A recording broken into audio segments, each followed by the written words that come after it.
eu, honestamente, eu achava que isso nunca mais ia acontecer depois do surgimento do VAR.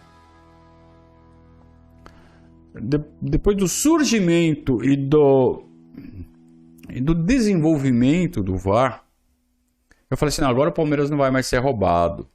Pode até acontecer um ou outro erro concomitante entre arbitragem e VAR, alguma coisa passa.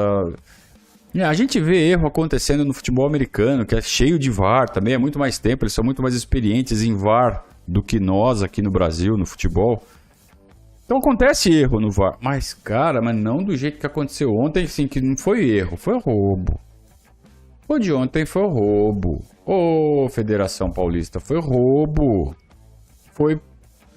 Não tem como não falar que não foi proposital, porque não é possível que seja proposital um erro tão grande feito por profissionais que são tão qualificados a ponto de disputarem uma final, de apitarem uma final de Campeonato Paulista. Pô, se os caras são bons, eles não podem cometer o erro do jeito que cometeram. E se não é erro, só pode ser má fé. A má fé que é corroborada por mensagens postadas pela chefe da comissão de arbitragem, a senhorita Ana Paula, que deu congratulações, parabéns para a equipe de arbitragem depois de tanto erro. Que erro? Não tem como não falar que não foi errada, que não foram erradas as marcações dos seguintes lances. Pênalti para o São Paulo cometido por Marcos Rocha. Não foi pênalti. A transcrição, o vídeo do VAR é mais vergonhoso ainda. A Federação Paulista corajosamente divulgou, achando que... Não, a gente divulga e prova que estamos certos. Não, prova que está errado. O senhor José Cláudio Rocha Filho, ele não é que ele briga com a imagem, ele rola um MMA dele com a imagem.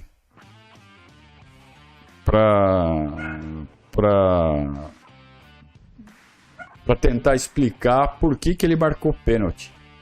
E sabe ele falando, movimento antinatural, tá aumentando a área da mão. Ele tá fazendo exatamente o contrário de tudo isso. Não tá aumentando a área, não é um movimento antinatural, ao contrário, a mão está coladíssima ao corpo. Então não tem como, né? Infelizmente, são evidências que só fazem a gente desconfiar de má fé. O cara quis marcar o pênalti, o cara quis inventar um pênalti a favor do São Paulo. O que é muito triste, cara, porque é uma final de campeonato. E a gente falou algo semelhante a isso há 4 anos, na final do Campeonato Paulista de 2018, que foi quando o Palmeiras deveria ter rompido definitivamente com a Federação Paulista. Só que daí surgiu o VAR. Pouco depois surgiu o VAR. Em 2018, foi um VAR informal. Não existia o VAR. Então eles inventaram um VAR ali, numa jogada duvidosa, que pra mim não foi pênalti. Ou melhor, foi pênalti em cima do Dudu. Pênalti claro em cima do Dudu, que o juiz deu. Aí o VAR, que não existia, anulou. Falou assim, não, olha, não foi pênalti. E desmarcou o pênalti. Todo mundo lembra disso, né? Então, a Federação Paulista inventou o VAR informal quando não existia o VAR para roubar o Palmeiras. E agora que existe o VAR virou instrumento para corrigir. Corrigir não. Corrigir é quando você faz um erro ficar correto, né? O que era uma marcação errada vira uma marcação correta. Não, o que eles fizeram foi exatamente o oposto. Uma marcação correta virou uma marcação errada por intervenção do VAR. É uma ferramenta para roubar. O juiz marca certo. Não foi pênalti. Segue o jogo. Não. Marca o pênalti.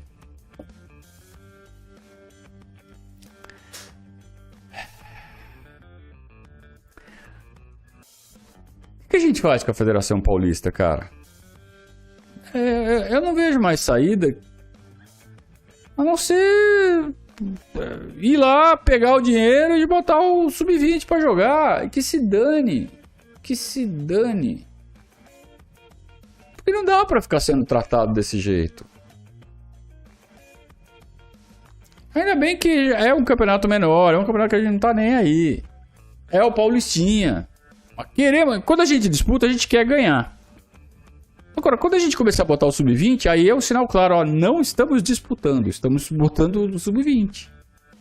Mas enquanto a gente estiver disputando, vai botar os titulares, botar os melhores jogadores, é claro que a gente quer ganhar, mesmo sendo Paulistinha. Então tem que parar de escalar os titulares. Em respeito ao público, que já esgotou os ingressos do jogo de domingo, tem que botar lá o que tiver de melhor e tentar ganhar, apesar da arbitragem do Rafael Claus, que a gente não sabe o que vai fazer. Mas olha, botar o Sub-20 para jogar a final não seria má ideia. É que em respeito ao público a gente não pode fazer isso. Mas olha, eu botaria o Sub-20, viu? Antes de começar a vender, já falava assim, ó, vai ser o Sub-20, compra o ingresso se quiser. E não vai, não disputa. Não é fugir, é botar lá o Sub-20 pra jogar e, ó, bota o Sub-20 pra ganhar. Mas é o Sub-20. Que é o que a Federação Paulista merece, cara. Fazer isso é uma vergonha. Sabe, a dona Ana Paula, assim, parece até deboche. Depois de tanto erro. Ah, tava falando dos erros, né?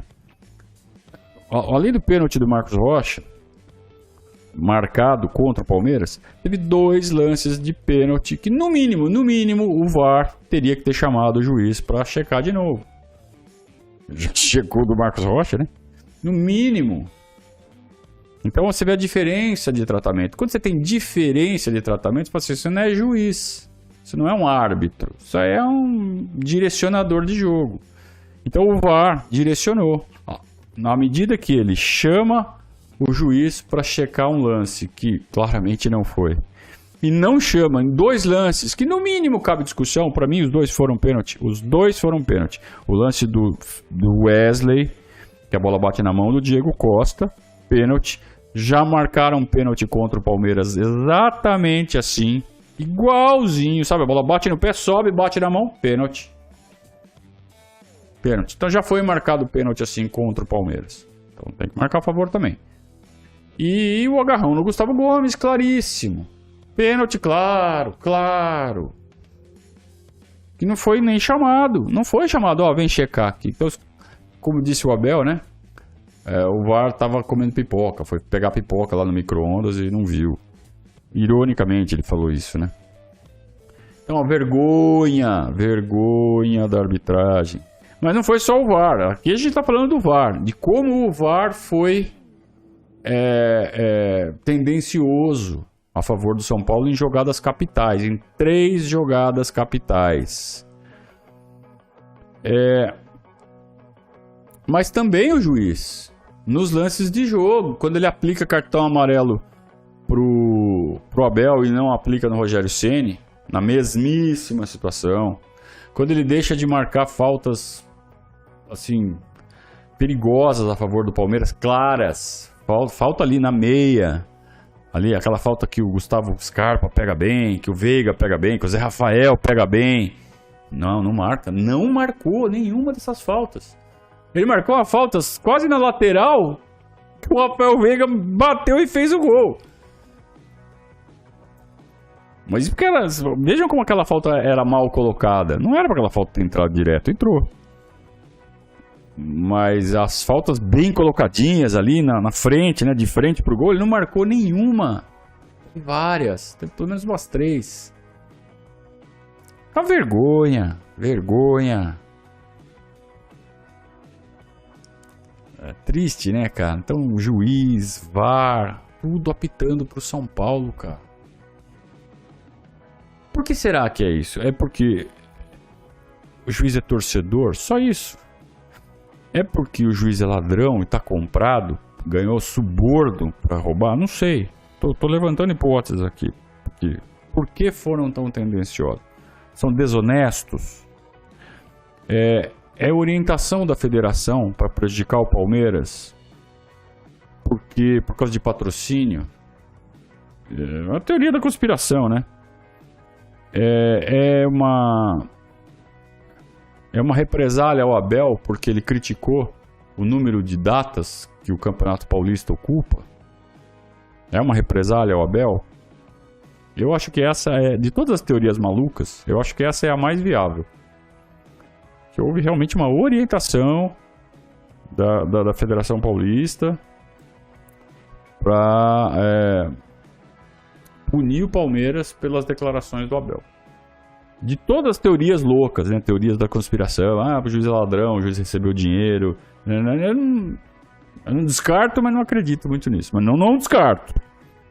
Sicredi contra Crefisa. Eu acho uma besteira, mas não descarto. Não descarto nada. Mas a que eu mais tendo a falar que pode ser represália ao Abel.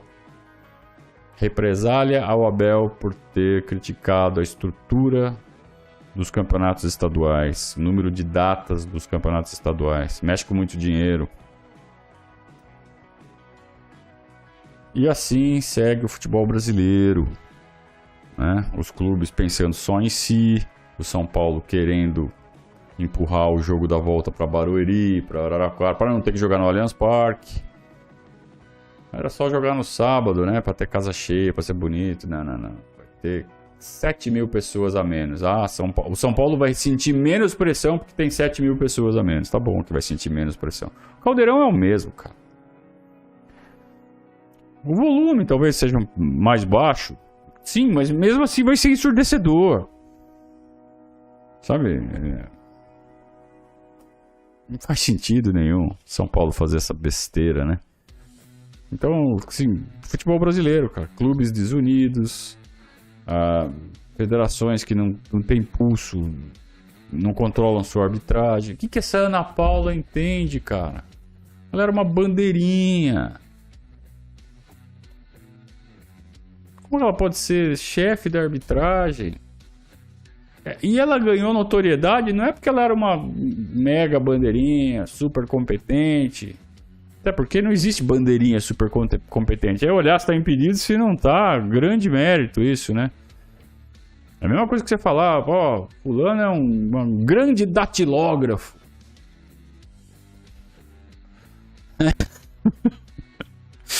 É a grande bandeirinha. Ficou famosa porque ficou pelada, porque é bonita, gostosa. Mas, porra. Qual o talento dela, cara? Pra ser chefe da arbitragem. E não foi só isso, né? Aí teve outros tweets ali de bandeirinha ali, falando, sabe, de bandeirinha tirando sarro do Palmeiras. Tal de Michele lá, não sei lá o nome dela. É a arbitragem de São Paulo, cara. Que dizem que é a melhor do Brasil, imagina a pior. A gente vê a arbitragem do futebol brasileiro. Só que, assim, depois do VAR, melhorou. Começou a ficar melhor. Começou a diminuir o número de erros. Porra, a Federação Paulista inovou, cara.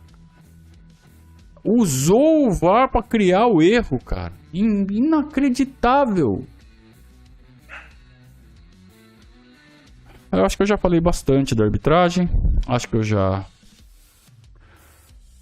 não tenho mais o que falar, assim, em relação à Federação Paulista, arbitragem, o que o Palmeiras tem que fazer. Acho que o Paulo Bozzi entrou no momento certo, falou a coisa certa. Mas acho que tem mais trabalho a ser feito em bastidores entre hoje e domingo. Acho que a pressão nos bastidores deve continuar.